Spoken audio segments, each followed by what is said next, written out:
الله الرحمن الرحيم. إذا جاءك المنافقون قالوا نشهد إنك لرسول الله والله يعلم إنك لرسوله والله يشهد إن المنافقين لكاذبون اتخذوا أيمانهم جنة فصدوا عن سبيل الله إنهم ساء ما كانوا يعملون ذلك بأنهم آمنوا ثم كفروا فطبع على قلوبهم فهم لا يفقهون وإذا رأيتهم تعجبك أجسامهم وإن يقولوا تسمع لقولهم كأنهم خشب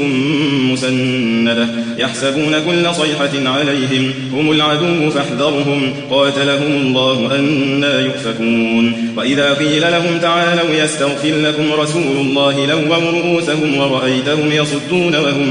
مستكبرون سواء عليهم أستغفرت لهم أم لم تستغفر لهم لن يغفر الله لهم إن الله لا يهدي القوم الفاسقين هم الذين يقولون لا تنفقوا على من عند رسول الله حتى ينفضوا ولله خزائن السماوات والأرض ولكن المنافقين لا يفقهون يقولون لئن رجعنا إلى المدينة ليخرجن الأعز منها الأذل ولله العزة ولرسوله وللمؤمنين ولكن المنافقين لا يعلمون يا أيها الذين آمنوا لا تلهكم أموالكم ولا أولادكم عن ذكر الله ومن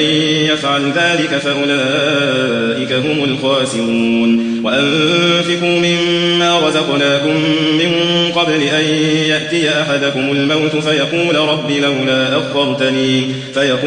لولا أخرتني إلى أجل قريب فأصدق وأكن من الصالحين ولن يؤخر الله نفسا إذا جاء أجلها والله خبير بما تعملون بسم الله الرحمن الرحيم. يسبح لله ما في السماوات وما في الأرض له الملك وله الحمد وهو على كل شيء قدير هو الذي خلقكم فمنكم كافر ومنكم مؤمن والله بما تعملون بصير خلق السماوات والأرض بالحق وصوركم فأحسن صوركم وإليه المصير يعلم ما في السماوات والأرض ويعلم ما تسرون وما تعلنون والله عليم بذات الصدور ألم يأتكم نبأ الذين كفروا من قبل فذاقوا وبال أمرهم ولهم عذاب أليم ذلك بأنه كانت تأتيهم رسلهم بالبينات فقالوا أبشر يهدوننا فكفروا وتولوا واستغنى الله والله غني حميد زعم الذين كفروا أن لن يبعثوا قل بلى وربي لتبعثن ثم لتنبؤن بما عملتم وذلك على الله يسير فآمنوا بالله ورسوله والنور الذي أنزلنا والله بما تعملون خبير يوم يجمعكم ليوم الجمع ذلك يوم التغابن ومن يؤمن بالله ويعمل صالحا يكفر عنه سيئاته ويدخله جنات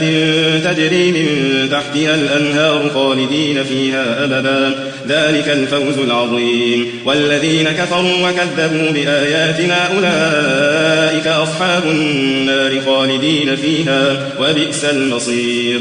ما أصاب من مصيبة إلا بإذن الله ومن يؤمن بالله يهد قلبه والله بكل شيء عليم وأطيعوا الله وأطيعوا الرسول فإن توليتم فإنما على رسولنا البلاغ المبين الله لا إله إلا هو وعلى الله فليتوكل المؤمنون يا أيها الذين آمنوا إن من أزواجكم وأولادكم عدوا لكم فاحذروهم وإن تعفوا وتصفحوا وتغفروا فإن الله غفور رحيم إنما أموالكم وأولادكم فتنة والله عنده أجر عظيم فاتقوا الله ما استطعتم واسمعوا وأطيعوا وأنفقوا خيرا لأنفسكم ومن يوق شح نفسه فأولئك هم المفلحون إن تقرضوا الله قرضا حسنا يضاعف لكم ويغفر لكم والله شكور حليم عالم الغيب والشهادة العزيز الحكيم